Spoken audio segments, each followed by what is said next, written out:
Drive on mama, buckle up. Andrea TV here from driveonmama.com, and you want to know, do you have to be at a hotspot for Doordash? If you are a dasher, must you be at the hotspot listed in your app in order to get orders, money, a trip? You don't have to be at a hotspot. As you learn your market, you will grow or learn to know which restaurants get the most orders during the peak times and which restaurants get any orders in the off times. It's something you're going to have to learn by trial and error. One of my biggest problems when I first started Doordash, which is why I did Uber Eats more at first, was because I always went to the hotspot that they told me. That hotspot in my area, it is the only restaurant around. Every other restaurant is a few blocks away from it.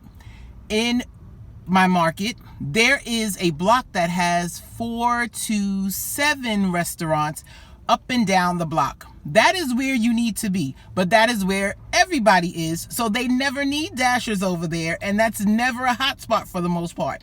They have the hotspot where it's few people, especially seasoned / full-time people. They're not going to sit out there because the chance of them getting an order and it being a good order is very slim.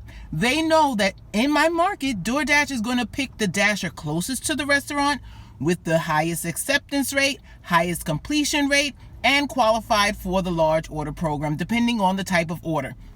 So sitting out there, you're going to be sitting longer than if you went to where the restaurants are. And we are going to do a couple of hours of dinner shift. It is now 5:52. It is slow. There is no peak pay, and I am sitting in a line of 4 dashers behind me, and I'm not sure who's up the block, but I've only seen 1 dasher come out of a Mexican restaurant so far. 1 person picked up 1 salad in this half an hour that we've been here, but we have our first 2.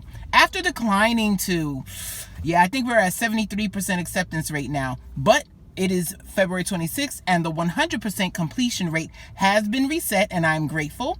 So I'm going to be very careful with my unassigning now because the minimum is 90% completion rate. But we have $8.50 for 2.6 miles or 2.9 miles. Then they sent an add-on for an additional $6 and no additional miles. And we're going to get okay on those last 2 orders. The 8 and change went up to 13 and change, and the $6 went up to $8.06, and we are very thankful and grateful. We arrived back on the avenue and waited a couple of minutes, and we have our next 2, $7.25 for 2.1 miles. Then they sent an add-on for an additional 6 and an additional 0.7. We're going to get 2 milkshakes from one store and 1 salad from another. $7.25 went up to $7.75, and the $6 went up to $7.50. Thank you, Mr. and Miss Customer. And we are back on the avenue. We are picking up some sushi now. $6.75 for 1.1 miles in total. I hope we get an add-on because from the way it looks, the screenshot, it's not going to go up, and it's already $7.14. As expected, that $6.75 remained the same. We came back to the avenue, did not park. Well, we stopped for a second, and then we kept going because I find, or at least now, I find moving sometimes is better than sitting still. And we have our next order, $7.50 for 2.4 miles. It's 12 items at a Chinese restaurant, but like 5 of them are rice. I think 2 white rice, 3 fried rices. But hopefully it's ready because we are going to have to stop soon. And we have our last 2 orders for the night. $10 for 4.8 miles. And then they sent an add-on for an additional $6 and an additional 0.9 miles. We took both. Let's go get it and end our night. Almost forgot to give some details. The Chinese food, that $7.50 went up to $12 or 12 and change. It'll be in the screenshot. And then the $10 order remained the same. And then the 6 went up to $7. Then we had to stop and go pick up the daughter and then bring her to meet the hubster to finish taking her home. And we're going to stay out maybe an hour or 2 more. It depends on how busy it is. But we are done with the dinner shift. We did end with, I believe, $73 for about 3 hours of work. We logged on at 5:22 p.m. and ended about 8:34.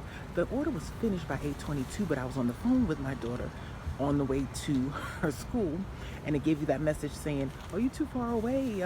Contact chat."